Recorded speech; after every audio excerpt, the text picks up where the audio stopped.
Why do bad things happen to me? Why is there so much suffering in the world? Why do people die of cancer, of famine? Why do children die of diseases? If there is a God, why doesn't he do anything about it? Why does he allow evil?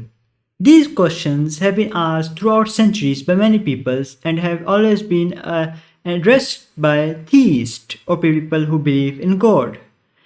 In this video, we're going to show you how this argument, the so-called problem of evil, is a very weak argument in fact, and it does not even argue for the non-existence of a God. Stay tuned to find out more. إذ قال له ربه أسلم قال أسلمت لرب العالمين. Assalamu alaikum rahmatullahi wa barakatuh. So let's look at the modern origin of this argument. In modern times, it is found in the 18th century in the books of David Hume. But if you look at the books of the David Hume, he reports back to another philosopher that lived 400 BC, Epicurus. Now, Epicurus proposed this argument that is God willing to prevent evil but not able? Then he is not omnipotent. Is he able but not willing? Then he is malevolent. Is he both able and willing? Then whence cometh evil? Is he neither able nor willing? Then why call him God? Now, Epicurus basically makes this argument against the non-existence of God, but let's look at it closely. The problem with this argument is that it's basically a straw man from an Islamic position. It does not apply to Islamic concept of God, neither does it apply to a large number of theistic concepts of God.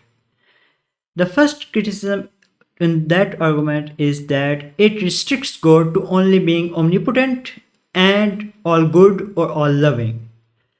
It neglects all the other attributes of God which many theists attribute. For example, the attribute of all knowledgeable or all wise. Let me give you an example. You are a parent and your child has to go through an open brain surgery. You go to the highest qualified neurosurgeon and you present your child's reports. Now that neurosurgeon is highly qualified and has years of experience in that type of surgery. And so because of his wise or his knowledge and his experience, you trust that surgeon with your child's life. Now imagine if you remove both that wise and that knowledge attribute from that surgeon. Would you still allow that surgeon to operate on your child's life? Heck no. You wouldn't allow that, because in that case, either that child is gonna suffer from the inexperience of that surgeon, even though the surgeon may try to do good. Similarly is the case of God. If you allow both the attributes of knowledge and wisdom inside that equation of the problem of evil, then if God is all good and he is all wise and he is all knowledgeable, then of course, just like you will trust that surgeon with your child's life, so will you trust God with the problems or suffering that you see in the life. Another problem with this argument is, why is suffering necessarily evil? Let me give you a simple analogy. If you go to a vaccination center and you get your vaccine, you will suffer a little from the injection, from the syringe entering your body.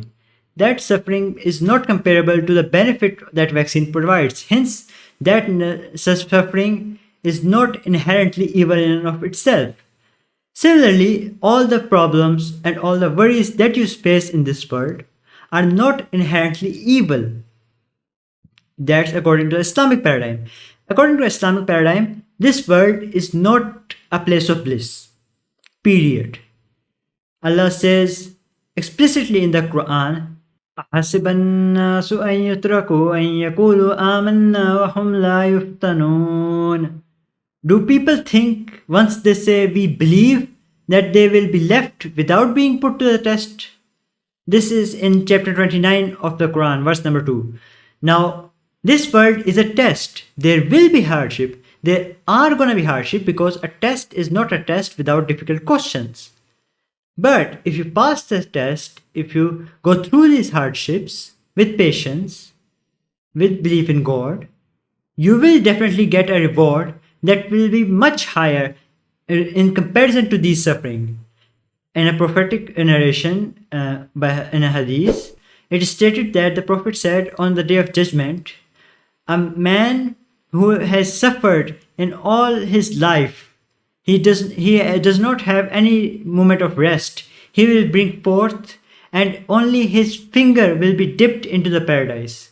And it will be asked of him, have you ever suffered in the world? And his reply will be, no, I have never. If you want to do a comparison in real life, think of dreams.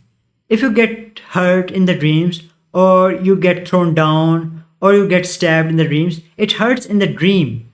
But when you wake up from the dream, that memory, it's all fuzzy, and you don't even feel the pain. And in a couple of months, or even in a few days, you forget everything about that dream, like it never existed.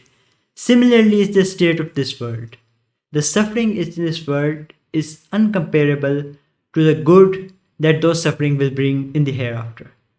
So this problem of evil is not actually a problem of evil from a Muslim perspective. Wassalam, and inshallah I'll see you next time. Allah Hafiz.